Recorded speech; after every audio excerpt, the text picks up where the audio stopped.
नमस्कार दोस्तों, welcome to my channel Hindi कहानी और कविता। आज की हमारी कहानी है ध्रुव तारा। राजा उत्तानपाद ब्रह्मा जी के पुत्र मनु के पुत्र थे। उनका विवाह एक बहुत ही सुंदर कन्या से हुआ जिसका नाम सुनीति था।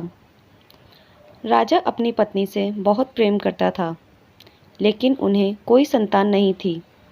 इसलिए उनकी पत्नी ने उन्हें दूसरा विवाह करने को कहा, पर राजा ने मना कर दिया, ये कहकर कि दूसरी पत्नी आने से तुम्हारा स्थान कम हो जाएगा। इस पर सुनीति बोली, ऐसा नहीं होगा, मुझे आप पर विश्वास है। राजा को सुनीति की हट माननी पड़ी और उन्हें दूसरा विवाह कर लिया। उनकी दूसरी पत्नी का नाम सरुचि था। शादी के बाद जब सरुचि महल आई तो उसे राजा की पहली पत्नी सुनीति के बारे में पता चला। तब सरुचि ने राजा से कहा कि जब तक आपकी पहली पत्नी वन में प्रस्थान नहीं करेगी, मैं महल में प्रवेश नहीं करूंगी। ये बात सुनीति ने सुन ली और वो स्वयं ही राजमहल छोड़कर वन में चली गई। कुछ समय बाद राजा शिकार के लिए वन में जाते हैं और घायल हो जाते हैं। ये बात जब सुनीति को पता चलती है तो वो राजा को अपनी कुटिया में ले जाती है और राजा का उपचार करती है।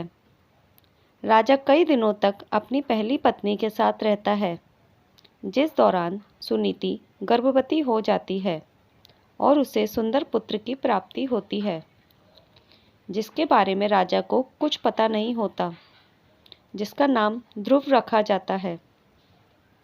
वहाँ महल में भी रानी को पुत्र रत्न की प्राप्ति होती है, जिसका नाम उत्तम रखा जाता है। कुछ समय बाद जब राजा को ध्रुव के बारे में पता चलता है तो वो रानी सुनीति को महल में आने का आग्रह करते हैं, लेकिन वो नहीं आती। ध्रुव को कभी कभी महल भेज दिया करती थी।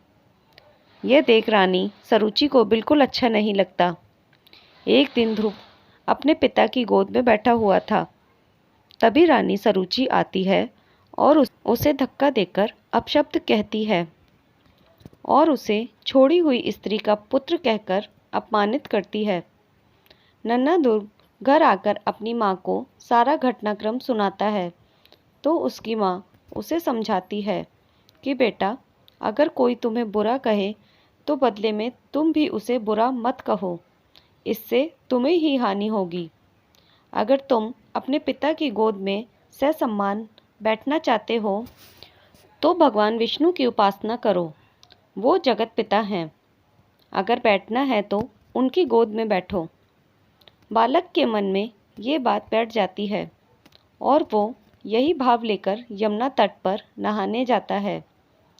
वहाँ उसकी मनोदशा जानकर नारद मुनि आते हैं और वो ध्रुव को पूजा की विधि विधान बताते हैं, जिसे जानकर ध्रुव कठोर तपस्या में लीन हो जाता है और निरंतर ओम नमो वासुदेवाय नमः का जाप करता है, जो पूरे ब्रह्मांड में गूंजता है।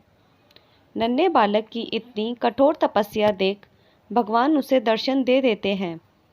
ये देख बालक भाव विभोर हो जाता है और कहता है, माँ मुझे मेरे पिता की गोद में नहीं बैठने देती हैं और मेरी माँ जिन्होंने मुझे जन्मा है वो कहती हैं कि आप जगत पिता हैं, तो मुझे आपकी गोद में बैठना है। भगवान उसकी इच्छा पूरी करते हैं और उसे तारा बनने का आशीर्वाद देते हैं, जो कि सप्त ऋषियों से भी श्रेष्ठ होगा। जब से आज तक आसमान में उत्तर दिशा की ओर ध्रुव तारा चमक रहा है।